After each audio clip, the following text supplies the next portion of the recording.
நம் தலைகளை தாழ்த்துவோம். ஆண்டுடைய சமூகத்துக்கு நேராக நம்மை அர்ப்பணம் பண்ணுவோம். எங்கள் பரிசுத்த தகப்பனே, எங்கள் வல்ல பிதாவே, இப்பொழுதும் ஆண்டவரே, நாங்கள் தியானிக்க போகிற வார்த்தைகளோடாய் தேவன் எங்களோடு கூட பேசும்படியாக அடியவனை மறைத்து நீர் பிள்ளைகளுக்காய் வெளிப்படுத்தும்படியாக இந்த வார்த்தைகளுக்கு நிறைய பிள்ளைகள் செவி கொடுக்கத்தக்கதாக இந்த வாக்கு தத்தத்தை உறுதியாய் பெற்றுக்கொண்டு மெய்யான ஆசீர்வாதத்துக்குள்ளே தங்களை காத்துக் கொள்ளத்தக்கதாக தேவனின் அனுக்கிரகம் செய்யும். இயேசு கிறிஸ்துவின் அதிகாரம் உள்ள நாமத்தில் தானே ஜெபிக்கிறோம் ஜீவனுள்ள எங்கள் பரிசுத்த பரம தகப்பனே, ஆமென். ஆகாய் 2:23 வாசிக்கலாம். சேனைகளின் கர்த்தர் சொல்லுகிறார், செயல்தியேலின் குமாரனாகிய செருபாபேல் என்னும் என் ஊழியக்காரனே, உன்னை நான் அந்நாளிலே சேர்த்துக் கொண்டு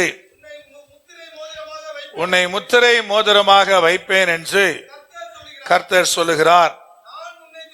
நான் உன்னை தெரிந்து கொண்டேன் என்று சேனைகளின் கர்த்தர் உரைக்கிறார் என்று சொல்லப்படுகிற தேவனுடைய வார்த்தை. ஆகாய் தீர்க்க தரிசன புஸ்தகத்திலே ஆகாய் தீர்க்க தரிசி மூலமாக தேவனாய் கர்த்தர் உரைக்கிற ஒரு வார்த்தை என்னன்னு கேட்டீங்கன்னா, நான் முத்திரை மோதிரமாக உன்னை வைப்பேன் என்று சொல்லுகிற தேவனுடைய வார்த்தை.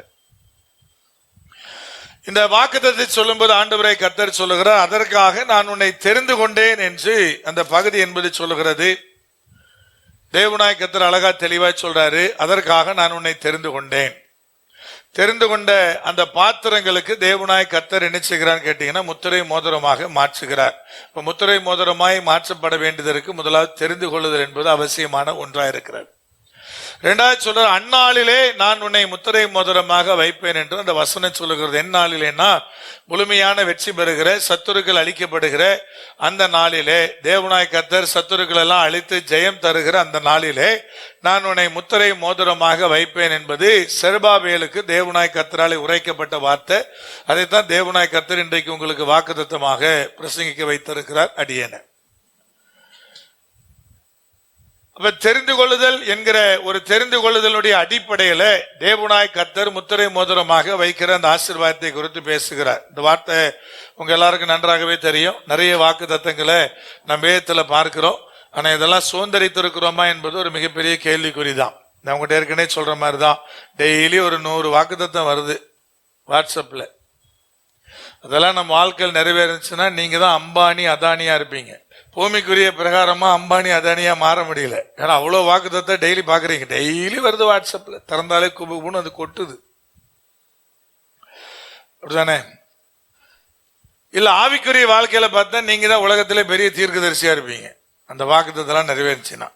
பூமிக்குரிய காரியத்தில் அம்பானி அதானி விட பெரிய ஆட்களா இருப்பீங்க.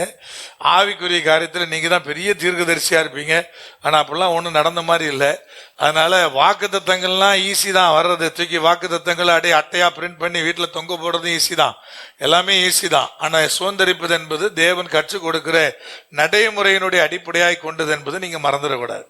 அப்ப உன்னை நான் முத்திரை மோதிரமாக வைப்பேன் என்பது வாக்குத்தத்தம். தேவன் பிரத்யட்சமாய் மீண்டும் மீண்டுமாய் மிக தெளிவாக அன்றைக்கு செருபாபேலோடு பேசின வார்த்தை. அதுக்கு ஆண்டவர் சொல்லுகிறார், நான் அதற்காக உன்னை நான் தெரிந்து கொண்டேன்.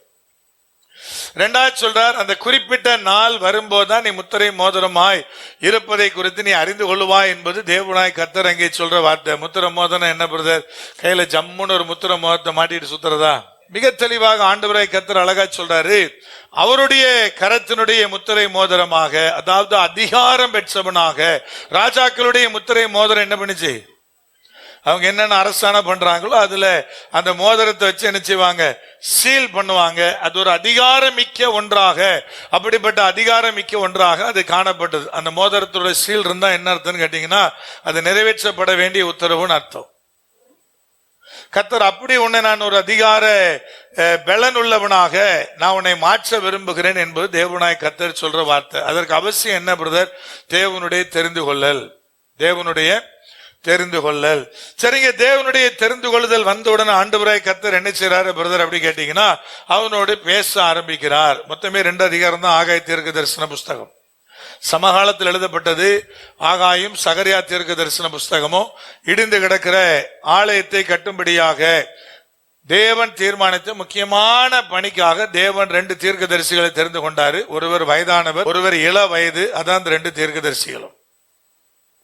எதுக்கு பிரதர் வயதானவர் அவசியமா இருக்கிறாங்க அப்படி கேட்டீங்கன்னா, வயதானவர்களுடைய அனுபவமும் ஒருவேளை வாலிப பிள்ளைகளுடைய வேகமும் இணைஞ்சாதான் என்ன செய்ய முடியும்னு கேட்டீங்கன்னா, வேகமான ஒரு பெரிய காரியத்தை என்ன செய்ய முடியும், என்னங்க நிறைவேற்ற முடியும். வாலிப பிள்ளைகளால் ஏன் பிரதர் பெருசா சாதிக்க முடியலன்னு கேட்டீங்கன்னா, வேகம்லாம் இருக்குது, ஆனா என்ன இல்ல, விவேகம் இல்ல, ஞானம் இல்ல, போதிய அனுபவம் என்பது என்ன செய்யல இல்லை என்பதனால அவர்களால் வேகமா சில காரியங்கள் எடுப்பாங்க, வேகமா ட்ரை பண்ணுவாங்க, அப்படிம்பாங்க இப்படிம்பாங்க, 1000 கதை சொல்லுவாங்க, ஆனா வாழ்க்கையில சக்சஸ் அடைய மாட்டாங்க பெரும்பாலும். ஆண்டவர் எதுக்கு பிரதர் ஒரு வயசான ஆளு ஒரு இள வயதியான் தேர்ந்தெடுத்தாரு பிரதர்? இந்த வேலையை செய்யணும்னா 2 வேணும் என்பது தேவனுடைய விருப்பமா இருந்தது. ஐயா நல்லா கவனிங்க, வயோதிப மூப்பும் அனுபவம் அவசியமான ஒன்று, வேகமும் அவசியமான ஒன்று. இந்த 2 சேர்ந்தாதான் வேகமா ஒரு வேலையை முடிக்க முடியும். அப்ப தேவன் அழகா தெளிவாய் சொல்ல, தெரிந்து கொள்ளுதல் என்று ஒன்று வந்த உடனே தேவன் அந்த பிள்ளைகளோடு பேச ஆரம்பிக்கிறார். இப்ப முதல் காரியம் முக்கியமா தெரிந்து கொள்ளல் ஒன்று இருக்கு பிரதர். என்ன கர்த்தர் தெரிந்து கொள்ளன்னு போயிடாதீங்க. கர்த்தர் தெரிந்து கொண்டிருக்கிறபடினாலதான் உள்ள உட்கார வச்சிருக்கிறாரு. தெரிந்து கொள்ளுகிற பிள்ளைகளோடு தேவனாய் கர்த்தர் என்ன செய்ய ஆரம்பிக்கிறார்னா முதல்ல பேச ஆரம்பிக்கிறார். அது ரொம்ப ரொம்ப முக்கியமானது. அப்ப இங்க இந்த பகுதியில பாத்தீங்கன்னா, ஆகாய் முதல் அதிகாரத்துல 1ஆம் வசனம் முதல் 9ஆம் வசனம் வரை தேவனுடைய பிள்ளைகளோடு தேவனாய் கர்த்தர் பேச ஆரம்பிக்கிறார். முதல் வசனம் சொல்லுகிறது, ஆகாய் என்னும் தீர்க்கதரிசி மூலமாக கர்த்தர் செருபாபேலோடும் யோசுவா என்கிற ஆசாரியனோடும் என்ன செய்கிறார், பிரதான ஆசாரியனோடு பேசுகிறார் என்று முதல் வசனம் சொல்லுது. எந்த காலகட்டத்திலும் கேட்டீங்கன்னா, ஜனங்கள்லாம் பாத்தீங்கன்னா வித்தியாசமாய் வாழ்ந்து கொண்டிருந்த காலகட்டத்தில் என்ன வித்தியாசமா வாழ்ந்தாங்க? 2ஆம் வசனம் என்ன சொல்லுது பாருங்க, ஆகாய் 1:2. இந்த ஜனங்கள் கர்த்தருடைய ஆலயத்தை கட்டுவதற்கு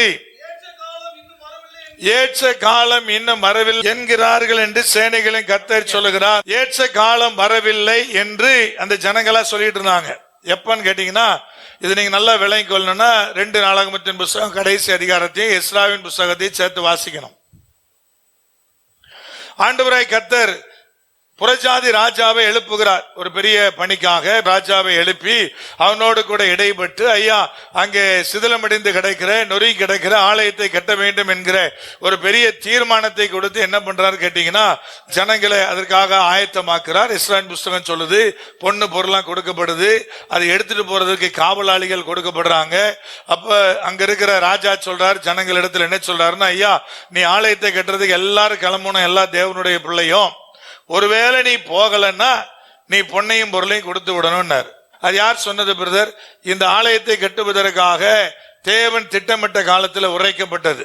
தேவனுடைய பிள்ளைகளை பார்த்து அந்த ராஜா சொல்றார், புறஜாதி ராஜா தான் சொல்றார், ஐயா எல்லாம் கிளம்பு, அங்க இடிந்து கிடக்கிற ஆலயத்தை கட்டணும் கிளம்புன்றாரு. பாதி பேர் நான் போலங்கிறான். அப்ப என்ன சொல்றார், போறவன் போட்டும் போகாதவன் இங்க இருந்து என்ன செய்யணும், பொண்ணு பொருள் எல்லாம் தங்கம் வெள்ளி எல்லாம் கொடுத்து அனுப்பணும்னு சொல்லி ஒரு பெரிய ரூல் போட்டு அந்த பணி நடக்குது. எல்லாம் கிளம்பி போறாங்க. கிளம்பி போன உடனே பாத்தீங்கன்னா ஆலயத்துக்கான அஸ்திபாரம் போடுறாங்க. போட்ட பிறகு அதை அப்படியே மறந்துடுறாங்க. அது அஸ்திபாரத்தோட நிக்குது. கிட்டத்தட்ட 16 முதல் 20 ஆண்டுகள் என்ன ஆயிடுச்சுன்னு கேட்டீங்கன்னா, அது அடுத்த கட்டத்தை நோக்கி நகரவே இல்லை. ஜனங்கள் என்ன பண்ணாங்க பிரதர், தங்களுக்கு தாங்களே வயல்களை ரெடி பண்ணாங்க, தோட்டங்களை உண்டாக்குனாங்க, வீடுகளை கட்டினாங்க. அவங்க லைஃப் செட்டில் ஆயிடுச்சே தவிர ஆலயத்தினுடைய காரியம் அவருடைய அஸ்திபாரத்தோடு நிற்கிறது. அஸ்திபாரத்தோடு நிற்கிறது. இது ஆவிக்குரிய காரியத்தோடு தொடர்புபடுத்தினீங்கன்னா அப்படிதான். ரட்சிக்கப்படும் போது ஆண்டவரே அம்மா, ஐயா அம்மா, இப்படிம்மா அப்படிம்மா, அர்ப்பணிப்பை பற்றி பேசுவான், செயல்படுறதை குறித்து பேசுவான். எல்லாம் வந்து ரட்சிக்கப்பட்டு அந்த அஸ்திபாரம் போட்ட உடனே அதுக்கு பிறகு கப்புன்னு தனக்கு தானே தான் வேலையை பார்த்துக்கிட்டு இருப்பான். கத்தரை பற்றி கவலைப்பட மாட்டான், ரட்சிப்பை பற்றி கவலைப்பட மாட்டான், ரட்சிப்பை காப்பதை பற்றி கவலைப்பட மாட்டான். ரட்சிக்கப்பட்ட நமக்கு கத்தர் என்ன வேலை வச்சிருக்கிறான்னு நினைச்ச மாட்டான், யோசிக்கவே மாட்டான். அப்புறம் மாட்டான்னு அண்ணன் அந்த சைடு தான் சொல்ற, இந்த பக்கம் சொல்லவே இல்லை நீங்க நினைச்சிடக்கூடாது இல்லையா? அப்ப யோசிக்கவே மாட்டான். அப்ப என்ன ஆயிடுச்சு பிரதர் கேட்டீங்கன்னா, இப்ப எல்லாம் அஸ்திபாரெல்லாம் போட்டாச்சு. ரட்சிப்பு என்கிற அஸ்திபாரம் என்ன ஆயிடுச்சு, விழுந்துருச்சு. எங்க இருந்தோ வந்தோம் ரட்சிக்கப்பட்டோம், அல்லது புறஜாதி மார்க்கத்திலிருந்து வந்தோம், அல்லது பாரம்பரிய கிறிஸ்தவனா இருந்தோம், ரட்சிக்கப்பட்டாச்சு பிரதர். அஸ்திபாரெல்லாம் போட்டாச்சு. அஸ்திபாரத்துக்கு மேல எழும்ப வேண்டிய மாளிகையை தான் காணும். அது அஸ்திபாரத்தோட நிக்குது. அதுக்கு பிறகு தோட்டம் துறவு வீடு வாசல் 2 வீலர் 4 வீலர்னு வாழ்க்கை மாறி போச்சு. ஆவிக்குரிய காரியத்தை எடுத்துக்கிட்டாலும் இப்படித்தான். அதை நீங்க அப்படியே டைரக்டா ஒப்பிட்டு பார்த்தாலும் ஆலயம் அஸ்திபாரத்தோடு நிக்குது, ஜனங்கள் அவங்க பாட்டுக்கு அவங்களுடைய வேலையை செஞ்சுக்கிட்டு இருக்கிறாங்க.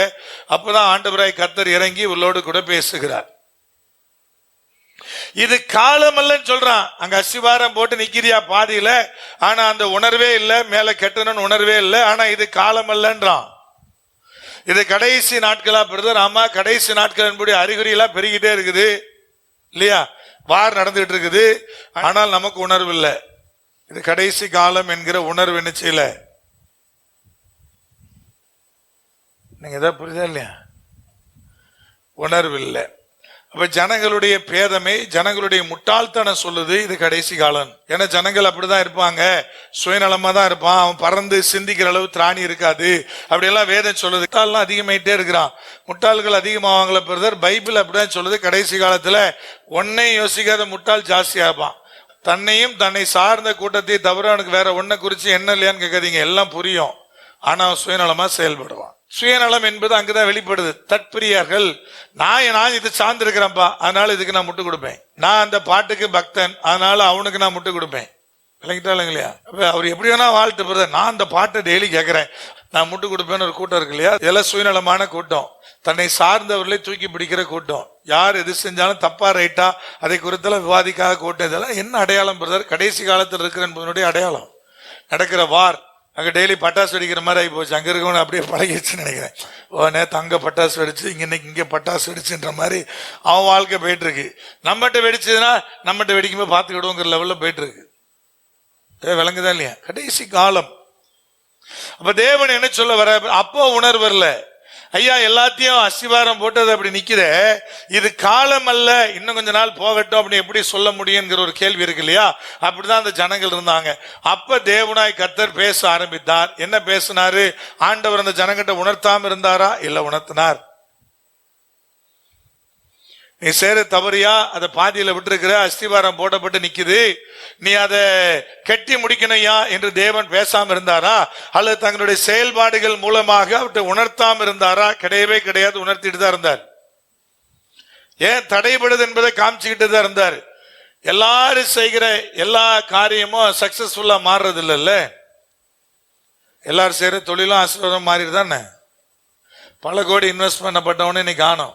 சிலன் சொல்லிட்டு இருக்கிறான், பண்ண மட்டும் எனக்கு இருந்திருந்தான்றான். இருந்தா கிழிச்சிருவ அப்படியே அப்படின்னு ஒன்று இருக்கு இல்லையா? என்னங்க, பல கோடி ரூபாய் முதலீடு பண்ணி தொடங்கப்பட்ட எத்தனை தொழில் காணாம இருக்குது. சரி, சிம்பிளா ஒன்னு சொல்றேன், ஏர்செல்னு ஒரு நிறுவனம் இருந்துச்சு இல்லையா? இன்னைக்கு அது எங்க இருக்கு? எத்தனை கோடி அவரோட இன்வெஸ்ட்மெண்ட் எத்தனை? அப்ப கையில பணம் இருந்தா பிரதர் ஒரு பெரிய காரியம் அமைஞ்சதுன்னா நம்ம பெருசா சாதிச்சிடலாம். அதெல்லாம் ஒன்றும் சாதிக்க முடியாது. அதான் கர்த்தர் சொல்றாரு. எப்படி உணர்த்தினாரு? அது கீழே பட்டியல் இருக்குது. என்ன சொல்றாரு பாருங்க. இப்ப வாசிக்கலாம் 3ஆம் வசனத்திலிருந்து. ஆனாலும் ஆகாய் என்னும் தீர்க்கதரிசி மூலமாய் கர்த்தருடைய வார்த்தை உண்டாகி அவர் சொல்லுகிறார். ஆனாலும் என்னன்னு கேட்டீங்கன்னா, ஜனங்களுடைய விருப்பம், ஜனங்களுடைய போக்கு எப்படி இருந்தாலும் பரவாயில்ல, கர்த்தர் சொல்ல வேண்டிய செஞ்சுதான் இருப்பார்.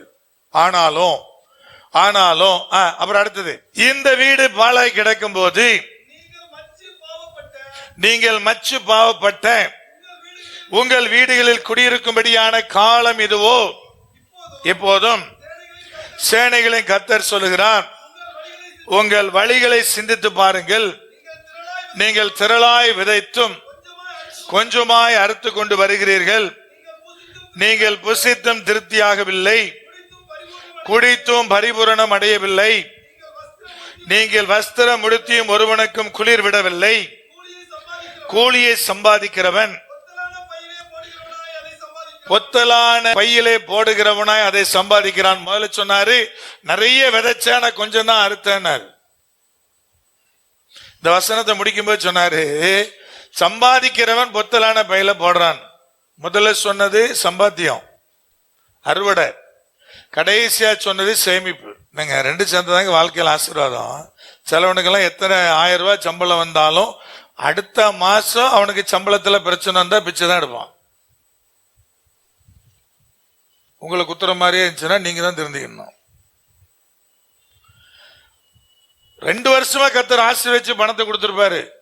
ஒரே ஒரு மாசம் வேலை இருக்காது, அதுக்குள்ள பாத்தீங்கன்னா பிச்சை தான் எடுப்பான். அப்ப என்ன எடுத்தா நீ ஒண்ணுக்கு லாய்க்கு இல்லாதவன்னு அர்த்தம். இன்னொரு வேலை சொன்னா கத்தர் அவன் சம்பாத்தியத்தெல்லாம் பொத்தல் பையில போட்டாருன்னு அர்த்தம். சிலருக்கு பொத்தல் பையில கத்தர் போடும்படி சூழ்நிலை உண்டாக்கிறார், சிலர் தின்னே அழிக்கிறான். அதனாலதான் ஆண்டவர் போஜன பிரிய கழுத்துல என்ன வைனாரு, கத்திய வைனார். கத்தர் முதல்ல சொன்னாரு நீ நிறைய விளைச்ச, ஆனா உனக்கு கொஞ்சம் தான் கிடைச்சது, அது முதல் சாபம். அப்ப கத்தர் தடையேற்படுத்தினாரா? தடையேற்படுத்தினார். நிறைய உழைச்சாங்க, நிறைய விதைச்சாங்க, ஆனா பலன் கம்மி. சரிங்க, பலனெல்லாம் சேர்த்தாங்க, இப்ப சேர்த்தது நிக்கணும் இல்லையா, அது எங்க போய் விழுந்துட்டு பொத்தல் பையில போடுற மாதிரி இருக்கு. சேமிப்பு இல்ல, சேர்த்து வச்சா பாக்கெட்ல எப்படி காணாம போகுதுன்னே தெரியல, காணாம போயிடுச்சு.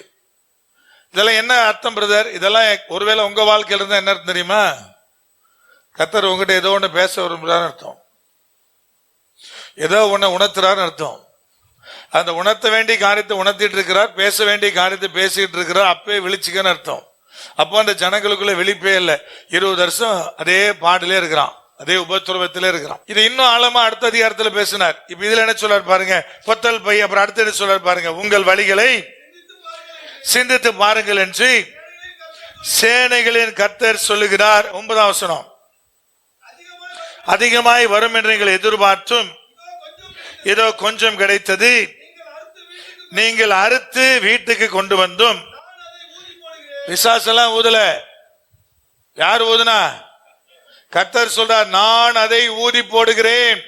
நிறைய சந்தர்ப்பத்தில் நீங்க பண்ற சேட்டைக்கெல்லாம் பிசாச காரணம் சொல்லிட்டு போயிருங்க. உண்மையில அவன் பாட்டுக்கு அவன் வேலையை பார்க்க, நீங்க உங்க வாழ்க்கையில் எது நடந்தாலும் பிசாசு பிரதர், பிசாசு பிரதர் தெரிஞ்சுங்க. கர்த்தர் சொல்றாரு, அடிப்பார் உங்களை. பிசாசு அடிச்சான்னு சொல்லக்கூடாது, அவர் அடிப்பார்.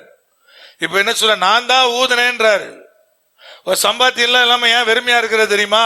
நான் ஒரு புறத்துல அதை ஊதிக்கிட்டே இருக்கிறேன், அது எப்படி கரையுதுனே உனக்கு தெரியாதுன்றார். நான் தான் அதை ஊதுறேன்றார். சொல்றார், ஊதி போடுகிறேன். எது நிமித்தம்? ரீசன் என்ன சொல்றார்? எது நிமித்தம் என்றால், என் வீடு பாழாய் கிடக்கும் போது நீங்கள் எல்லோரும் அவன் தன் தன் வீட்டிற்கு ஓடி போகிறீர்களே, இது நிமித்தமே என்று சேனைகளின் கர்த்தர் சொல்றார். ஏன் ரீசன் தெரியுமா? என் வீடு பாழாய் கிடக்குது, நீ எவனும் அதை பத்தி கவலைப்படுறது இல்ல, கப்புன்னு வீட்டுக்குள்ள ஓடி போய் கதவை சாத்திட்டு கப்புன்னு படுத்துக்கிடுறான்றார். விளங்குனா சரி. அப்ப கர்த்தர் தடை ஏற்படுத்தினாரா? தடை ஏற்படுத்தினார். ஏதோ ஒரு காரியத்தின் மூலமா உணர்த்தினாரா? உணர்த்தினார். ஆனா அந்த ஜனங்களுக்கு இன்னும் புத்தி வரல. 16 வருஷம், சரி தோராயமே 20 வச்சுக்கிடுவோம், 20 வருஷமா புத்தியே வரல. 20 வருஷம் புத்தி வரல. அப்ப தேவனாய் கர்த்தர் நினைச்சா முதல்ல தெரிந்து கொள்றார், இரண்டாவது பேசுறார். அப்ப நீங்க சரியாய் விளங்கி கொள்ளணும். புத்தியே வரல. அடுத்த 2ஆம் அதிகாரத்தில் என்ன சொன்னார் பாருங்க, இன்னும் ஆழமா கர்த்தர் சில காரியங்களை பேசுறார். 16ஆம் வசனத்தை வாசிங்களேன். அந்த நாட்கள் முதல் ஒருவன் 20 மரக்காலாக கண்ட அம்பாரிடத்தில் வந்தபோது 10 மரக்கால் இருந்தது. 20 மரக்கால சேமிப்புல போட்டு போயிட்டான். வந்து பார்த்தா எவ்வளவுதான் இருந்துச்சு, மீதி 10 எப்படி போச்சு பிரதர் தெரியாது, எப்படி ஊதினாரு தெரியாது, எலி கொண்டு போச்சா பெருச்சாலி கொண்டு போச்சா தெரியாது, பண மதிப்பிழப்பு நடவடிக்கை அந்த காலத்துல வந்துச்சா தெரியாது. 20 மரக்கால் வச்சுட்டு போயிட்டு திடீர்னு வந்து பார்த்தா 10 தான் இருக்குது. 10 காணோம், எங்க போச்சோ தெரியல. அது கீழே பாருங்க, என்ன சொல்ற பாருங்க. ஒருவன் ஆலையின் தொட்டியில் 50 குடம் முல்ல ஆலையின் இடத்துல வந்த போது, திராட்சை ரசம் 50 குடத்தை வச்சிருக்கிறான். முல்ல வந்த போது 20 குடம் மாத்திரமே இருந்தது. எங்க போச்சுன்னே தெரியாது. நீங்களோட சொல்லுவீங்க, என்னாச்சுன்னே தெரியல, கையில ஒண்ணுமே இல்லைன்னு சொன்னீங்கன்னா கர்த்தர் உங்ககிட்ட ஏதோ பேச வர்றாருன்னு அர்த்தம், கொஞ்சம் புரிஞ்சுங்கன்னு அர்த்தம். இப்ப அடுத்து சொல்றாரு பாருங்க, விதைக்கும் போது எப்படிலாம் தடை பண்ணி பாக்குறாரு அடுத்த வசனம் சொல்லுது. அது சேர்த்து வைக்கும் போது ஏற்படுகிற தடை. இப்ப விதைக்கும் போது என்ன பண்றாரு பாருங்க, 17ஆம் வசனம். கருக்காயினாலும் விஷ பனியினாலும் கல் மழையினாலும் உங்களை உங்கள் கையின் வேலையிலெல்லாம் அடித்தேன், ஆனாலும் நீங்கள் என்னிடத்தில் மனதை திருப்பாமல் என்ன செய்தீர்கள், போனீர்கள். பல விதத்துல தேவன் அந்த வேலை நடக்கும் போதே தடுக்கிறார். அதையும் மீறி மனுஷன் போராடி தான் அந்த 20 குடத்தை சேர்த்திருக்கான். 50 குடத்தை சேர்த்திருக்கிறான், 20 மரக்கால் தானியத்தை சேர்த்திருக்கிறான். ஏன்னா விதைக்கும் போதே அவ்வளவு போராட்டத்தை கர்த்தர் போராடுறாரு. நம்ம கர்த்தர் போராடினா பிசாசு பிசாசு சொல்லிட்டே இருந்தா எங்க இருந்து ஆசீர்வாதம் வரும்? இப்ப சேர்த்ததை காணோம். இப்ப தேவன் அதுக்கான வழிமுறை தான் கற்றுக் கொடுக்கிறார். ஐயா, நான் இவ்வளவு சொல்லியும் நீ என்ன பண்ண? ஆனாலும் நீங்கள் என்னிடத்தில் மனதை திருப்பாமில் போனீர்கள் என்று கர்த்தர் சொல்லுகிறார். அவர் செஞ்சுதான் பார்த்தார், தடுத்தான் பார்த்தார். எவ்வளவு செஞ்சாலும் என்ன செஞ்சாலும் சிலருக்கு புத்தியே வரமாட்டேங்குது. கர்த்தர் தடுத்துக்கிட்டே இருக்கிறார், சில காரியங்கள்லாம் அனுமதிக்கிறார். ஆனா என்ன செய்யறதில்ல பிரதர், மனுஷனுக்கு புத்தி வராது. ஏன்னா பிசாசு எப்ப யார கவுக்கணும் நல்லா தெரியும். ஐயா, ஊழியத்துக்கு போறதுனாலதான் நமக்கு ஆசீர்வாதம் நினைச்சா ஆசீர்வாதம் வரும். அங்க போறதுனால எனக்கு உடம்பு ஒலிக்குது அப்படின்னா நினைச்சிய. அப்ப கர்த்தர் இருக்கிற எங்க இருந்து எனக்கு ஆசீர்வாதம்? கர்த்தர் உணர்த்துறாரு, ஆனா உணர்வுதான் வர மாட்டேங்குது. என்ன செய்ய? கர்த்தரிட திரும்ப மாட்டேங்கிறாங்க. இப்படி எக்ஸாம்பிள் சொன்னா நிறைய சொல்லலாம். ஐயோ, நான் கடையை பார்க்கணும், எனக்கு இந்த வேலை இருக்கு அந்த வேலை இருக்குது அப்படி சொன்னவங்களுடைய நிலைமையில எங்க நோக்கி போச்சு, எங்க நோக்கி போய்கிட்டு இருக்குது. இதெல்லாம் நம்ம புரிந்து கொள்ள வேண்டிய ஒன்று. நிறைய இருக்கு, நிறைய காரியம் இருக்கு. என் கூட ஊழியத்துக்கு வரும்போது யார் வந்தாலும் சரி வந்து சொல்லுவாங்க, அண்ணே எனக்கு இது ஆசீர்வாதமா இருந்துச்சு, எனக்கு இப்படி கர்த்தர் நடத்தினார்தான் சொல்லுவாங்க. ஒரு கட்டத்துக்கு மேல பிசாசு என்ன பண்ணிடுவான்னா உள்ள பூந்துருவான். பூந்து என்ன செய்வானா கொஞ்சம் கொஞ்சமா வேலையை ஆரம்பிப்பான். இப்ப என்னாச்சு கேட்டீங்கன்னா, கர்த்தர் உணர்த்துறாரு. அப்ப தெரிந்து கொள்ளுதல் அப்படின்னு ஒண்ணு வந்த உடனே கர்த்தர் என்ன செய்ய ஆரம்பிக்கிறார்? பேச ஆரம்பிக்கிறார். தேவனுடைய வார்த்தை வெளிப்படுது, கர்த்தர் பேச ஆரம்பிக்கிறார். உங்ககிட்ட ஒரு காரியத்தை கர்த்தர் உணர்த்துறாருன்னா நீங்க பாக்கியவான்கள். இதனாலதான் இப்படி நடந்திருக்குமோன்னு கர்த்தர் பேசிட்டாருன்னா நீங்க யாரு? ஏன்னா அதுல இருந்து உங்களை மீட்பதற்காகத்தான் கர்த்தர் அது பேசுறாருன்னே அர்த்தம். பேசுறாருன்னே அதான் அர்த்தம். இப்ப தேவனாய் கர்த்தர் அழகா தெளிவா நம்மகிட்ட சொல்ற காரியம் என்ன பிரதர்? இதுதான். இது ஏன் கர்த்தர் பேசுறாரு அப்படின்னா நீங்க பாக்கியவான்கள் அர்த்தம். அப்ப தெரிந்து கொள்ளுதல் வந்தவன என்னாச்சு பிரதர்? கர்த்தர் பேச ஆரம்பித்தார். கர்த்தர் பேச ஆரம்பிச்ச உடனே இப்ப முத்திரை மோதிரமாய் மாறுவதற்கான அடுத்த காரியம் என்ன தெரியுமா? 1ஆம் அதிகாரத்தினுடைய 12ஆம் வசனத்தை வாசிக்கலாம். அப்பொழுது செயல்திறன் குமாரனாகிய செருபாபேலும் யோத்சதாக்கின் குமாரனாகிய யோசுவா என்னும் பிரதான ஆசாரியனும் சனத்தில் மீதியான அனைவரும் தங்கள் தேவனாகிய கர்த்தருடைய சத்தத்திற்கும் தங்கள் தேவனாகிய கர்த்தர் அனுப்பின ஆகாய் என்னும் தீர்க்கதரிசனுடைய வார்த்தைகளுக்கும் செவி கொடுத்தார்கள். ஜனங்கள் கர்த்தருக்கு முன்பாக என்ன செய்தார்கள்? எப்படி இருந்தாங்க? பயந்திருந்தார்கள். 2 வார்த்தை சொல்லுது. கர்த்தருடைய வார்த்தைக்கும் செவி கொடுத்தான், கர்த்தர் அனுப்பிய தீர்க்கதரிசி ஆகிய ஆகாயினுடைய வார்த்தைக்கும் செவி கொடுத்தான். கர்த்தர் பேசுறாரு பிரதர், ஆனா ஊழியக்காரர் பேசுறது மட்டும் எனக்கு தேவையானதுன்னா கர்த்தர் பேசினாரு, எனக்கு குத்திச்சுன்னா அவரா சுயமா பேசினாரு அப்படின்னா என்ன முடிவு பண்றது? நான் பேசுறது ஒண்ணு ஆண்டவன் கூட பேசுறா நீங்க சொல்றீங்கன்னு வச்சுக்கிடுங்களேன். இன்னொன்னு என்ன சொல்றீங்க? திட்டினாருங்கிறீங்க. விளங்குதா இல்லையா? அப்ப என்ன அர்த்தம்? அப்ப கர்த்தருக்கு செவி கொடுக்குறதுன்னா என்ன? பைபிளை வாசி, ரீட் பண்ணு, அந்த வார்த்தைகளுக்கு செவி கொடு. இன்னைக்கு கர்த்தர் உங்ககிட்ட அது மூலமா பேசுவாரு. நேரடியா கர்த்தர் உங்ககிட்ட பேசுற அளவுக்கு உங்களுக்கு அந்த ஆவிக்குரிய பலன் இருந்தா கர்த்தருக்கு ஸ்தோத்திரம், கர்த்தருக்கே மகிமை உண்டாகட்டும், அதுக்கு செவி கொடுங்க. தேவனுடைய ஊழியர்களாகிய தீர்க்கதரிசிகள் என்று அடையாளப்படுத்தப்படுகிற இவர்கள் மூலமாய் கர்த்தர் பேசுவார் யாரை தீர்மானிக்கிறீங்களோ அந்த வார்த்தைக்கு நீ செவி கொடுத்தானே ஆகணும். இது மட்டும் செலக்டிவா, இது மட்டும் கர்த்தர் பேசினாரு, இதெல்லாம் அண்ணன் சுயமா பேசணும் எப்படி நீங்க விளக்குவீங்க? சில வார்த்தை கர்த்தர் பேசினாருனோ, சில வார்த்தை அண்ணன் பேசினா நீங்க எடுக்க முடியாது. என்கிட்ட என்ன ஆண்ட சொல்றத பேசுறோம். அப்ப கர்த்தர் என்ன சொல்ல, இங்க ஜனங்கள் என்ன பண்ணாங்க பிரதர்? கர்த்தர் தெரிந்து கொள்ளுதல் வந்த உடனே பேச ஆரம்பிக்கிறாரு. பேசப்பட்ட வார்த்தைக்கு ஜனங்கள் செவி கொடுக்கிறாங்க. 2ஆ பிரிச்சு எழுதப்பட்டிருக்கிறது. கர்த்தருடைய வார்த்தைக்கும் தேவனுடைய தீர்க்கதரிசி ஆகிய ஆகாயினுடைய வார்த்தைகளுக்கு என்ன பண்ணார்கள்? செவி கொடுத்தார்கள். 2ஆவது ஸ்டெப் செவி கொடுத்தல். 3ஆவது ஸ்டெப் அந்த வார்த்தைகளுக்கு பயந்திருந்தார்கள். விளங்கிட்டா இல்லையா? உத்தர மோதிரமா மாறணும்னா அதுக்கு முன்னாடி இவ்வளவு இருக்கு. கர்த்தர் உங்களோடு பேசுகிற காரியத்துக்கு செவி கொடுக்கணும். கர்த்தர் உங்களோடு பேசுகிற காரியத்துக்கு பயந்தும் இருக்கணும். செவி கொடுத்தல் வேற, பயம் வேற. முதல்ல செவி கொடுத்தா பயம் வந்துடும். காதுக்குள்ளே ஏத்துக்கலன்னா எப்படி பயம் வரும்? பயம் வராது இல்லையா? அப்ப நல்லா கவனிங்க. இங்க யாருக்கெல்லாம் பயந்து இருந்திருப்பாங்க? அப்போ கர்த்தருக்கும் ஆகாய்க்கு சேர்ந்தா பயந்து இருந்திருப்பாங்க. நல்லா கவனிங்க. 2 பேர் வார்த்தையும் சேர்த்துதான் பிரித்து எழுதப்படும். அப்ப ஆண்டவர் சொல்ல 2ஆவது ஸ்டெப் என்னன்னா, தேவன் பேசுகிற வார்த்தைகளுக்கு செவி கொடுக்க உங்களை அர்ப்பணியுங்கள். அது உங்களுக்கு பிடிக்குதோ பிடிக்கலையோ, சில பிடிக்கும் சில பிடிக்காது. கர்த்தர் பேசுற வார்த்தை எல்லாம் அப்படிதான் இருக்கும். இன்னும் சொல்ல போனா நிறைய பிடிக்காது, 1-2 தான் பிடிக்கும். ஆனா அதுக்கு செவி கொடுக்கிற பிள்ளைகள் தான் முத்திரை மோதிரமா மாற்றப்படுவாங்க. அங்க தேவனாய் கர்த்தர் அழகா சொல்ல, செவி கொடுத்தார்கள், பயந்தும் இருந்தார்கள். இப்ப 3வது ஸ்டெப் என்ன செய்றார் பாருங்க, 14ஆம் வசனம். பின்பு கர்த்தர் செயல்தேல் குமாரனாகிய செருபாபேல் என்னும் யூதாவின் தலைவனுடைய ஆவியையும் யோத்சதாக்கின் குமாரனாகிய யோசுவா என்னும் பிரதான ஆசாரியனுடைய ஆவியையும்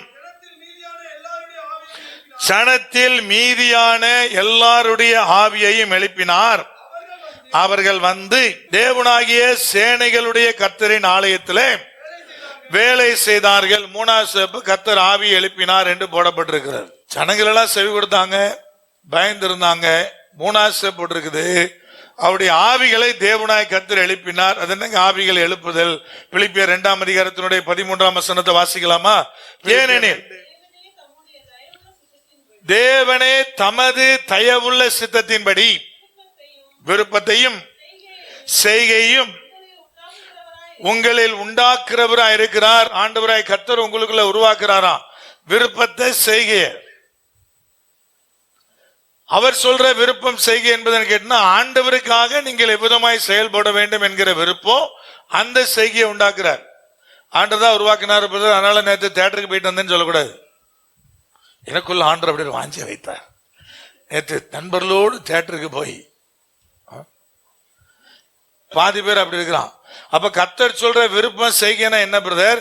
ஆவிக்குரிய காரியத்துல, தேவனோடு இருக்கத்தக்க காரியத்துல கர்த்தர் ஒரு விருப்பத்தை, செய்கையை உண்டாக்குறார். இதை செய்யின்னு சொல்றார், இதை ஆண்டவருக்கு அர்ப்பணிச்சிருன்னு சொல்றார், இதை கர்த்தருக்கு கொடுத்துருன்னு சொல்றார். இந்த பணியை செய்யணும் தேவனாய் கர்த்தர் அவருடைய சித்தத்தை நமக்குள்ள உருவாக்குறார். செவி கொடுக்கிறோமாங்கிறதான முக்கியமானது, அதுக்கு நேரம் அர்ப்பணிக்கிறோமாங்கிறதான முக்கியமானது. அதுக்கு நேரம் ஒப்பு கொடுத்து வரும்போதான அதனுடைய முழுமையான ஆசீர்வாதத்தை நம்ம பார்க்க முடியும். ஆண்டவர் உணர்த்துவார், எப்ப அதை பண்ணிரும் பாரு. பண்ணுவதற்கு நேராக இருதயத்தை திறக்கணும்ல. நம்ம என்ன பண்ணணும் கேட்டீங்கன்னா, கர்த்தருக்கு நேராக தேவன் ஒப்பு கொடுக்க சொல்ற காரியத்துக்கு நேராக தேவன் உருவாக்குற விருப்பம் செய்கை நமக்குள்ள வரும்போது அதை அப்படியே ஸ்டாப் பண்ணிடுவோம். அதுக்கு 1008 விளக்கம் கொடுப்போம்.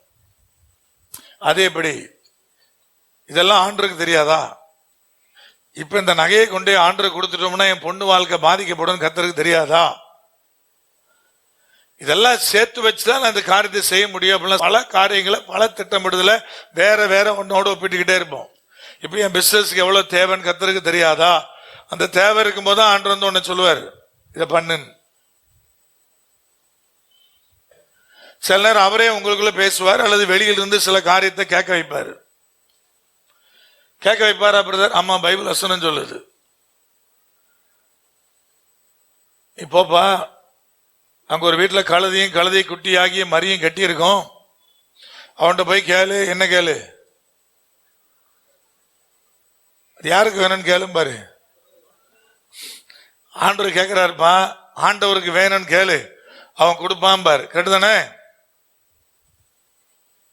நீங்க எல்லாம் ஒரு மாதிரியே பாக்குறீங்க.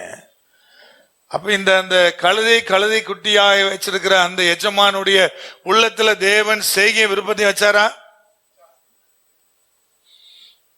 வச்சாரா அல்லது வெளியிருந்து கேட்க வச்சாரா?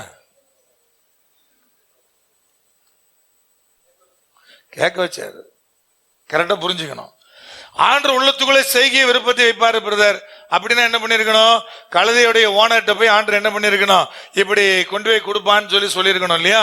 விருப்பத்தை செய்கை வச்சு இது ஆண்டருக்கு தேவைப்படுது, நீ கொண்டு போய் கொடுன்னு சொல்லியிருக்கணும். ஆனா கர்த்தர் அந்த இடத்துல என்ன பண்ணாரு? அந்த இடத்துல என்ன வச்சாரு? கேட்க வச்சாரு.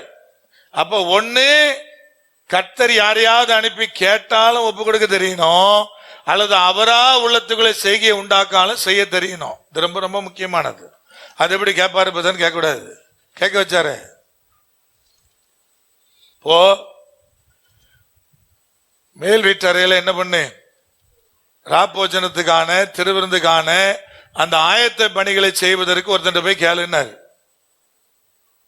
அங்க மேல் வீட்டார என்ன செய்யப்பட்டிருந்தது, நல்ல ஜம்முன்னு ரெடி ஆக்கப்பட்டிருந்தது. எதுக்கு? கர்த்தர் அப்ப என்ன செய்ய, சில இடத்துல கேட்க வைப்பாரு, சில இடத்துல நம்ம என்ன செய்வாரு, அதுக்கு நேரம் உள்ளத்துக்குள்ள வாஞ்சி விருப்பத்தை வச்சு இது செய்யும் பாரு, சில நேரத்துல கேட்க வைப்பாரு. அப்ப ரெண்டுமே தேவனாய் கர்த்தர் செயல்படுகிற காரியம் தான். அப்ப ஆவியை ஏவுதல்னா என்ன பிரதர்? உங்க ஆவி எப்படி ஏவுறது? கர்த்தர் நான் எப்படி ஏவுனாலும் கேட்க மாட்டேங்கிறானப்பான்னா அவர் என்ன செய்வாரு? நானா உள்ளத்துக்குள்ள வாஞ்சியை வச்சு விருப்பத்தை வச்சு ஓடுனாலும் கேட்க மாட்டேங்கிறான். வெளியிருந்து யாரையாவது அனுப்பி, என்னுடைய தாசர்கள் அனுப்பியப்பா இதை செய்யன்னு சொன்னாலும் கேட்க மாட்டேங்கிறான். நான் என்ன செய்வது? இங்க ஆண்டவர் அழகா சொல்லிருக்கிறார், ஐயா அந்த செருபாபேலுடைய ஆவியும் எழுப்பப்பட்டது, யோசுவாவினுடைய ஆவியும் எழுப்பப்பட்டது, அங்கே மீதியான ஜனங்கள் என்கிற ஒரு கூட்டம் இருந்தது, அவர்களுடைய ஆவியும் தேவனாய் கர்த்தர் எழுப்பினார். மீதியான ஜனம் தான் லைனை எழுதிக்கிட்டே வர்றார். அந்த மீதியான ஜனம் செவி கொடுத்தார்கள், மீதியான ஜனம் பயந்திருந்தார்கள், மீதியான ஜனம் என்ன பண்ணாங்க, அவர்கள் ஆவியில ஏவப்பட்டார்கள். அது என்ன மீதியான ஜனம்? நல்ல கவனி, ஆலயத்தை கட்டுறதுக்காக ஒரு கூட்டம் தான் வந்துச்சு. அந்த சின்ன கூட்டம் தான் சொல்றாரு. மீதி கூட்டம் எங்க உட்கார்ந்து இருந்துச்சு? பெருசா ராஜாவுடைய ராஜ்யத்துல உட்கார்ந்து இருந்துச்சு. அங்கிருந்து பணத்தையும் கொடுத்து விட்டு அங்க பார்த்து உட்காந்துக்குச்சு. இங்க ஒரு கூட்டம் வந்துச்சு பாத்தீங்களா, அந்த கூட்டம் தான் உணர்வச்சு இருந்துச்சு. அந்த சின்ன கூட்டத்தை தேவனாய் கர்த்தர் என்ன செய்றார்? எழுப்புகிறார். இதை பண்ணுன்னு எழுப்புறார். அவங்களுடைய ஆவியை எழுப்புறார், அவங்கள பயப்பட வைக்கிறார். உங்களுக்குள்ள இருந்து தேவன் சில காரியத்தை தீண்டினாலும் நீங்க எழும்ப மறுத்தா கர்த்தர் என்ன செய்வாரு தெரியாது. அப்ப சில நேரம் தீண்டி விட்டு பாக்குறாரு, ஒரு பதில் வரல.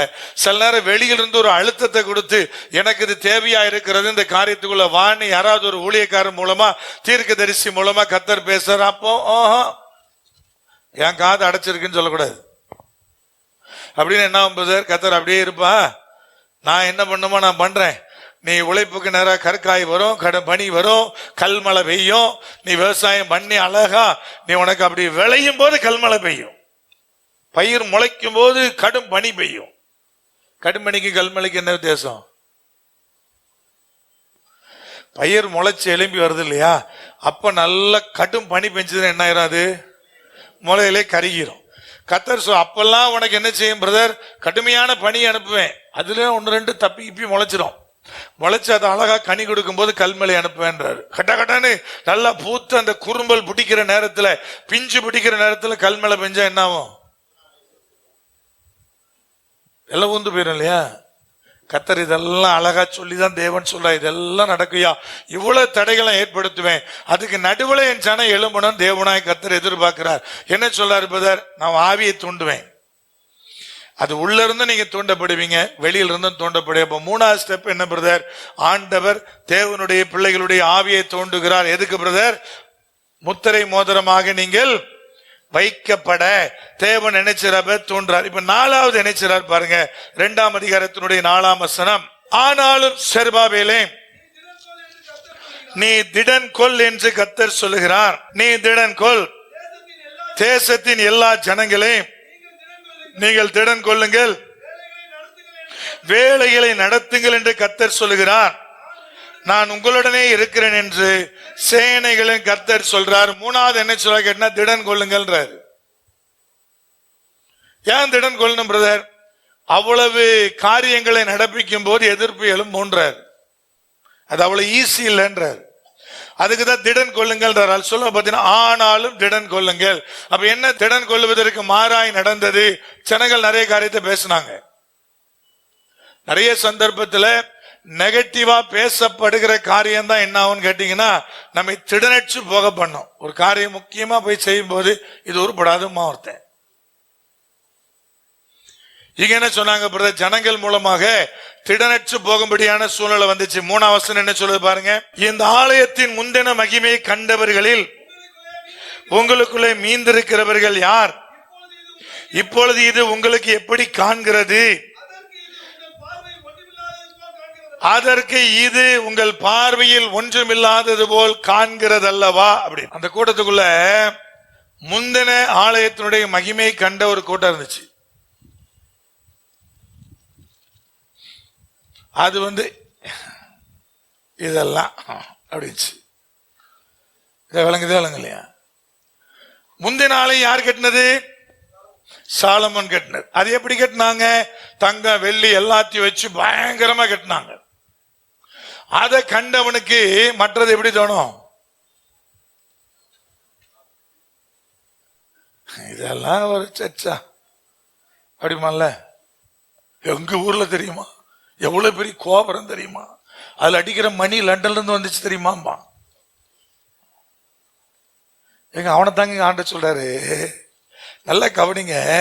இப்போ ஒரு ஆலயத்தை எழுப்பணும், அஸ்திவாரம் போட்ட இவனுக்கு அற்பமா தோணுது. ஏன்னா இவன் முந்தின ஆலயத்தை கண்டவன். அந்த முந்தின ஆலயம் சாலமோனால் கட்டப்பட்டது. அவனுடைய பார்வையில் இது அற்பமா தோன்றும் இல்லையா? ஒரு ஓலை குடிசையில் இருக்கிற ஒரு ஆலயம் அற்பமா தோணும் ஜனங்கள் மத்தியில். ஏற்கனவே நான் சொல்லியிருக்கிறேன், குச்சிபாளையம் கடலூர் மாவட்டத்தில் சுத்தி வர தகர சீட்டு, மேலையும் தகர சீட்டு, தகர சீட்லயும் கலாய் சீட்டு, அந்த ப்ளூ சீட்டு கூட கிடையாது. போட்டோலாம் பார்த்திருப்பீங்க. நம்ம ஆலயம் தான், வேற தகர சீட்டு தான். 3 வருஷம் 52 பேருக்கு ஞானஸ்தானம் கொடுத்துருக்கோம். வெறும் 3 வருஷம்.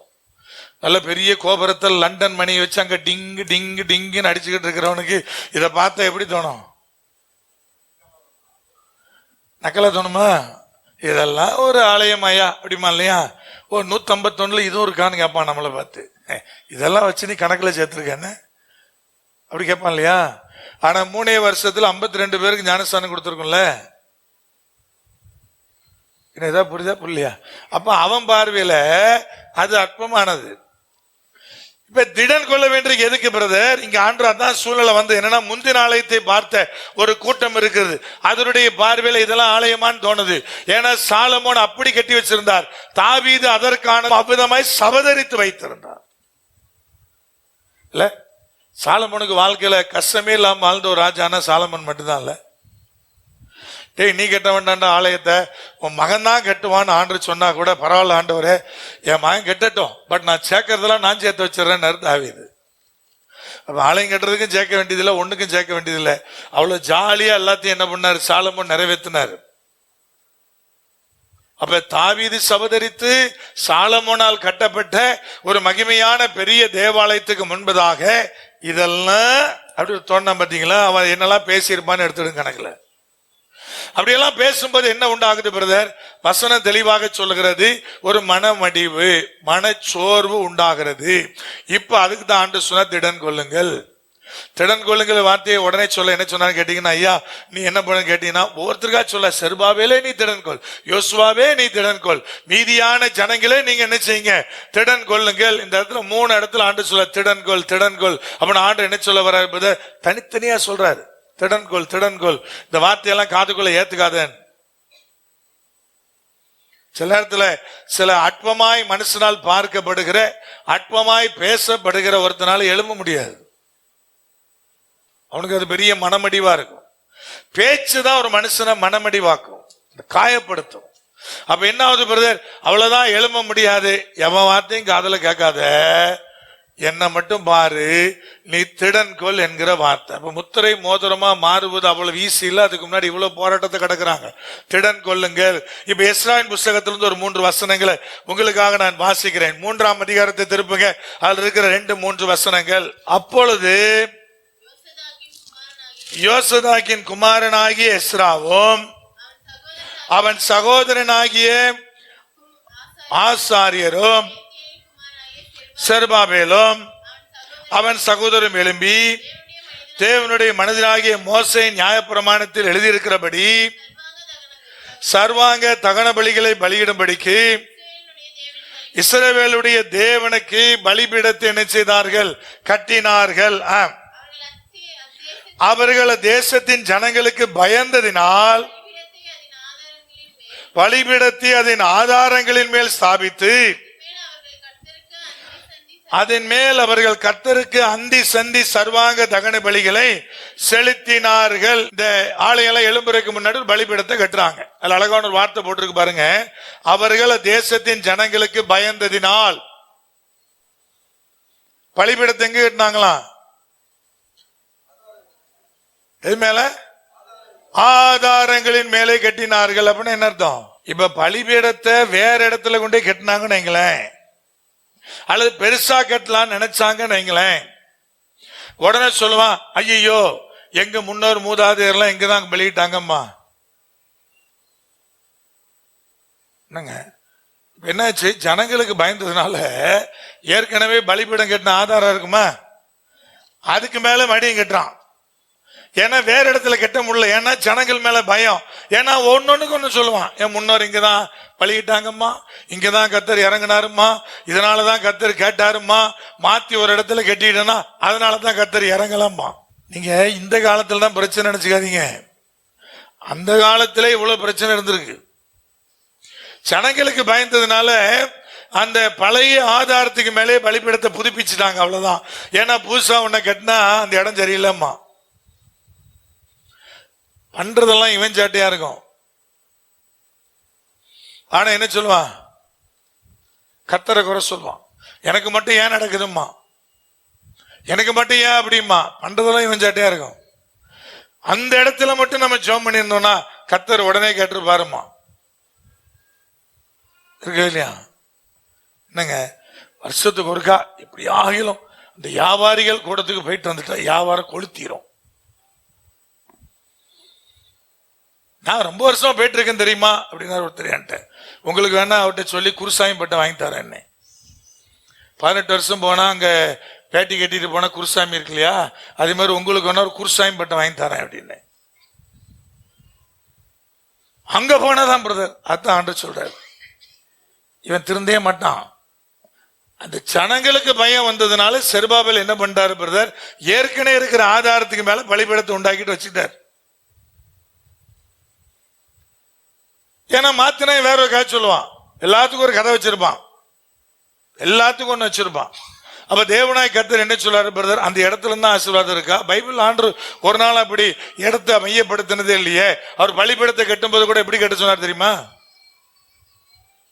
யாத்திராகமம் 20ஆம் அதிகாரம் 24 இருந்து வாசிங்க. மண்ணினாலே எனக்கு பலிபீடத்தை உண்டாக்குங்கள், அதன் மேல் உன்னுடைய ஆடுகளையும் மாடுகளையும் சர்வாங்க தகன பலியாகவும் சமாதான பலியாகவும் செலுத்துவாயாக.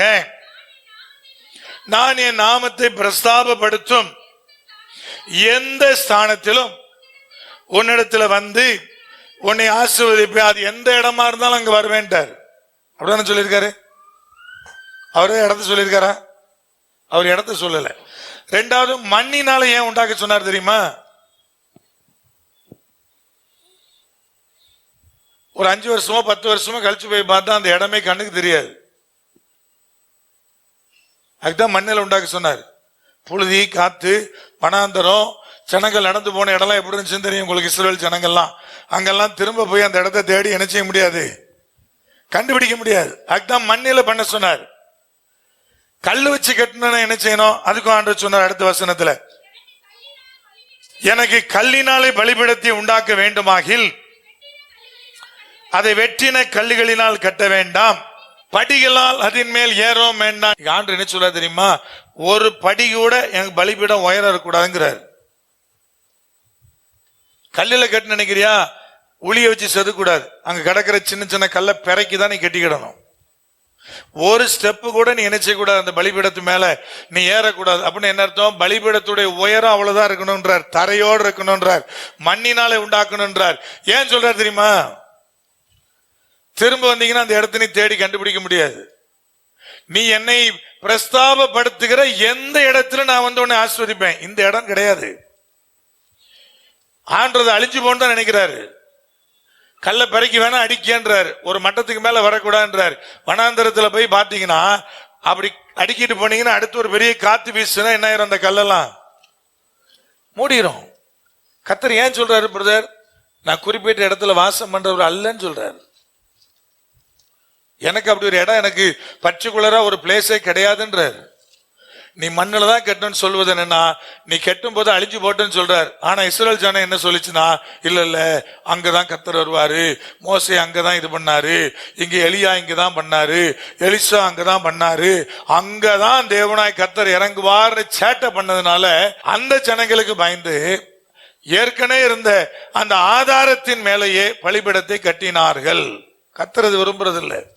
என்னைக்குமே ஆண்டு என்ன சொல்ல தெரியுமா, நீ திடன் கொள்ளணும்னா மனுஷனுடைய வார்த்தைக்கு செவி கொடுக்காத. மனுஷனுக்கு பயப்படாத. பயந்தா என்ன ஆகும் பிரதர்? உங்க வாழ்க்கையில நீங்க முன்னேறவே மாட்டீங்க. ஆண்டவர் யாருக்கு பயப்பட சொல்றாரு? எனக்கு பயப்படுன்றார். நான் என்ன சொல்றேன்னா செவிகொடுன்றார். யாருக்கெல்லாம் கீழ்ப்படி சொல்றாரு? பெற்றோர் கீழ்ப்படி சொல்றாரு, எனக்கு கீழ்ப்படின்றாரு, போதகர்கள் கீழ்ப்படின்றாரு, என்னுடைய ஊழியக்காரர்களுக்கு என்ன செய் கீழ்ப்படின்றாரு. எல்லா மனுஷனுக்கும் கீழ்ப்படி சொல்லல. கீழ்படுறதுக்கு ஒரு லிஸ்ட் வச்சிருக்கிறார், பயப்படுறதுக்கு ஒரு லிஸ்ட் வச்சிருக்கிறார். மனுஷனுக்கு பயப்படாத தேவனாய் கர்த்தர் சொல்றார். ஒரு 3 வசனத்தை வாசித்துடலாமா? 1 சாமுவேல் 15:24. அப்பொழுது சவுல் சாமுவேலை நோக்கி, நான் கர்த்தருடைய கட்டளைகளையும் உம்முடைய வார்த்தைகளை மீறினதினாலே பாவம் செய்தேன். நான் ஜனங்களுக்கு பயந்து அவர்களுடைய சொல்லை கேட்டேன். இப்பொழுதும் நீர் என்னுடைய பாவத்தை மன்னித்து நான் கர்த்தரை பணிந்து கொள்ளும்படிக்கு என்னோட கூட திரும்பி வாரும் என்றான். ஜனங்கள் சொல்லை கேட்ட பாவத்துக்காக மன்னிப்பு கோர்றார். நீதிமொழிகள் 29:25. மனுஷனுக்கு பயப்படுகிற பயம் கண்ணியை வரவிக்கும். ஏசாயா 51:12. நானே உங்களுக்கு ஆறுதல் செய்கிறவர். சாக போகிற மனுஷனுக்கும் புல்லு கொப்பான மனுபுத்திரனுக்கும் பயப்படுகிறதற்கும் வானங்களை விரித்து பூமியை அஸ்திபாரப்படுத்தி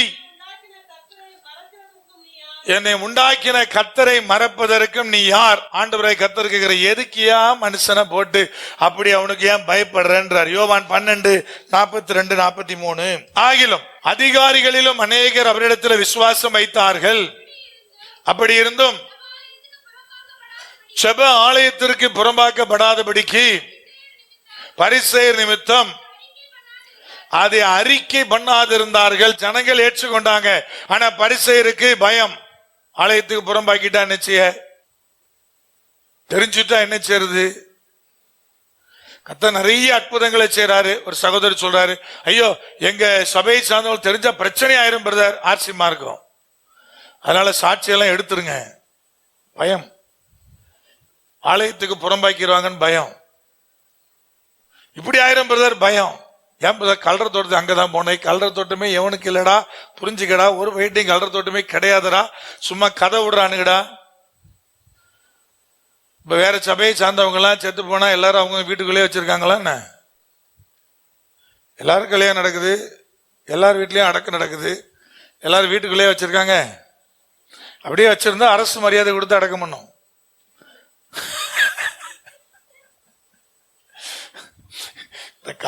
இந்த கல்ற பிரச்சனை ரொம்ப நாளைக்கு முன்னாடியே இருந்தது. ஒரு சகோதரர் உண்டு, அவங்க பாட்டி இறந்து போனாங்க பக்கத்துல. அப்ப வந்து என்கிட்ட இடம் தர மாட்டேங்கிறாங்கன்னு சொன்னாரு. அப்புறம் ஒரு இடத்த அரேஞ்ச் பண்ணி கொடுத்தேன். அப்புறம் அதுக்கு முன்னாடி நான் சொல்லும்போது சொன்னேன், எப்பா வேற ஒன்றும் இல்லை, இடம்லாம் ரெடி ஆயிடுச்சு, கல்றத்தோட ரெடி ஆயிடுச்சு, நேரம் சர்ச்சுக்குள்ள கொண்டு போயிரு, பாடி எடுக்காத அப்படியே விட்டுரு. இப்ப நான் ஐடியா கொடுத்தேன், அப்படி சொல்றதோட ரெடியா இருக்கு, நேரா சர்ச்சுக்கு கொண்டு போயிட்டான்னு சொல்லு, நேரா உள்ள கொண்டே வச்சுட்டு எடுக்காத, நீ அங்கதானே மெம்பரு, நீ அங்க எடுக்காத, அப்படியே வச்சுக்க, இன்னும் ரெடி ஆகல, இடம் தேடிட்டு இருக்கோம், கிடைச்ச பிறகு பாடி எட்டு போறேன்னு சொல்லு. ஆட்டோமேட்டிக்கா என்ன உண்டாயிரும். அவன் சொன்னா அதே எப்படி சொல்றதுன்னா, சரி வான்னு சொல்லி பிற ஒரு இடத்த அரேஞ்ச் பண்ணி கொடுத்தேன் ரொம்ப வருஷம் முன்னாடி. நான் சொன்னேன் இப்படி பண்ணுப்பா அப்படின்னு. அதே மாதிரி வீட்டுக்குள்ளேயே வச்சிருந்தா அரசு மரியாதையோட என்ன நடக்கும், பக்கத்து வேற எப்படி சொல்லலாம், லேசா வாசம் வர ஆரம்பிச்சிருக்குன்னு, அதனால அரசாங்க மரியாதையோடு அடக்க நடக்கும். நல்லா கவனிங்க. பயம், ஐயோ புறம்பாக்கிடுவான். இயேசுவை ஏற்றுக்கொண்டான், அதிகாரிகள் உட்பட ஏற்றுக்கொண்டாங்க. ஆனா பயம் யாருக்கு பயம்? பரிசேயருக்கு பயம், வேத பாரகருக்கு பயம், அந்த யூதர்களுக்கு பயம். ஐயா என்னை சபையை விட்டு புறம்பாக்கிடுவான் பயம். இதெல்லாம் நான் சொல்ல, என் சொந்த கதைலாம் கிடையாது, இதெல்லாம் பைபிள் இருக்கிற வசனம். அப்போஸ்தலர் 5ஆம் அதிகாரம் 29ஆம் வசனம். அதற்கு பேதுருவும் மற்ற அப்போஸ்தலரும் மனுஷருக்கு கீழ்ப்படுகிறதை பார்க்கிலும் தேவனுக்கு கீழ்ப்படுகிறது என்னமா இருக்கிறது, அவசியமா இருக்கிறது. அப்போஸ்தலர் 4ஆம் அதிகாரத்துல 18 முதல் 20 வசனங்களை நீங்க வாசித்தீங்கன்னா தைரியமாய் பேசுகிற யோவானை பார்த்து பயம். பேசக்கூடாதுன்னாங்க. ஆனா அவர்களுடைய வார்த்தைக்கு மதிப்பு கொடுக்காம, அவங்களுக்கு பயப்படாம தேவனுக்கு கீழ்ப்படிந்து ஊழியத்தை நிறைவேற்றினார்கள். பாண்ட என்ன சொல்ல தெரியுமா? திடன்கொள். நீ முத்திர மோதிரமா மாறணுமா? காரியத்தை நடப்பிக்கும்படி திடன்கொள். இது நாலாவதா தேவனாய் கர்த்தர் சொல்றார். ஒன்னு, தேவனுடைய தெரிந்து கொள்ளுதல், அதனால் உண்டாகிற வார்த்தை. இரண்டாவது, அதற்கு செவி கொடுக்க வேண்டியதும் அதுக்கு பயந்திருக்க வேண்டிய காரியம். மூன்றாவது, தேவனாய் கர்த்தரால் ஏவப்படுகிற காரியத்தை நிறைவேற்றும்படியாக தேவன் நம்மை உறுதிப்படுத்துகிறார். நாலாவது, திடன் கொள்ள சொல்றார். தைரியமா இரு. நீ செய்யற எந்த வேலைக்குனாலும் ஐயா மனுஷன் அதுல நெகட்டிவா ஒன்ன பேசாம இருக்கவே மாட்டானார். நாங்க ஊழியத்தை துவங்கும் போது பெரிய பாஸ்டர் இருந்தார். அவருக்கு அப்ப நான் தொழில் சொல்லும்போது நிறைய ஹெல்ப் எல்லாம் பண்றது உண்டு. அதனால அவரையும் அழைச்சிருந்தேன். நிறைய பேர் வந்திருந்தாங்க. அதுல அவர் வந்துட்டு சொன்னார், அவருக்கு முக்கிய அந்தஸ்து கொடுக்கவில்லை என்று கோபம். அவர் சொன்னார், ஐயா எவ்வளவு ஊழியத்தை பார்த்தாச்சு, எங்கேயாவது ஒரு இடத்துல ஆக்சிடென்ட் ஆகி நிற்கும், அன்னைக்கு நான் பாத்துக்கிறேன்னாரு. இதுக்கு வரை நம்ம வண்டி தான் ஆக்சிடென்ட் ஆயிருக்கே தவிர ஊழியன்னு ஆக்சிடென்ட் நினைச்சில ஆகல. அது போயிட்டே இருக்கு. நல்லா விலையும் கொள்ளுங்க. நெகட்டிவா தான் பேசுவான். முதல் நான் பத்திரிகை ஊழியத்தை ஆரம்பிக்கும் போது சொன்னா, ஐயா இதெல்லாம் வேஸ்ட்டுங்க அப்படின்னா. யாருமே ஒரு நாளும் ஒரு காலகட்டத்திலும் நீங்க செய்யற எந்த முயற்சிக்கும் அதுல கர்த்தரை சார்ந்த ஒன்றா இருந்துச்சுன்னா ஒரு வகையிலும் பாராட்ட மாட்டான். கர்த்தர் தெளிவா சொல்றாரு, ஏதாவது ஒன்ன குறை சொல்லிக்கிட்டே இருப்பான், ஏதாவது ஒன்ன பண்ணிக்கிட்டே இருப்பான். அதை மீறிதான் நீ திடன் கொள்ளணும். அந்த வார்த்தை உனக்கு விரோதமாய் செயல்படுகிற ஒன்றா இருக்குது. உன்னை மனமடிவாக்கும், உன்னை பின்னுக்களுக்கும் பலவிதமான போராட்டங்களை கொண்டு வர திடன் கொள். இது எல்லாத்துக்கும் செவி கொடுத்தா தேவன் நமக்கு வெற்றி தருகிற நாளிலே அவருடைய கரத்தினுடைய முத்திரை மோதிரமாக நம்மை மாற்றி வைப்பார். அல்லேலூயா. இந்த 4 காரியங்களை தியானிச்சிருக்கிறோம். அதுக்கு நேரம் ஒப்பு கொடுக்கலாமா? அப்படியே இருக்கிற இடத்துல எழுந்திருக்கலாம். கர்த்தர் நம்மோடு கூட பேசி இருக்கிறார்.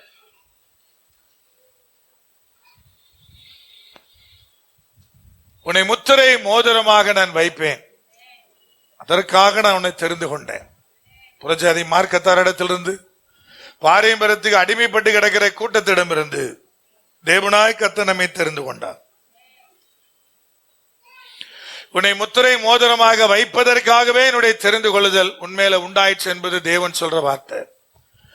அந்நாளிலே நீ முத்திரை மோதிரமா இருப்ப, தேவனுடைய கரத்தில் இருக்கிற அந்த மோதிரமா இருப்ப, அதிகார மையமாய் தேவனாய் கர்த்தர் உன்னை மாற்றி வைத்திருப்பார். உன்னை தெரிந்து கொண்டபடினாலே கர்த்தர் உங்களிடத்துல பேசுகிறவராய் இருக்கிறார், இடைபடுகிறார். ஏன் இந்த சூழ்நிலை தெரியுமா? எதற்காக இதனை அனுமதித்திருக்கிறேன் தெரியுமா? இதுதான் காரணம் என்று சொல்லி தேவனாய் கர்த்தர் சில காரியங்களை உங்களுக்குள்ள உணர்த்தி வைத்திருக்கிறார். இன்னைக்கு இருதயங்களை திறந்து கர்த்தருக்கு நேராக உங்கள் இருதயங்களை திறந்து ஒப்பு கொடுக்க போறீங்க. ஆண்டவரே, உங்களோடு கர்த்தர் பேசுவாரானால் நீங்கள் பாக்கியவான்களா இருப்பீர்கள்.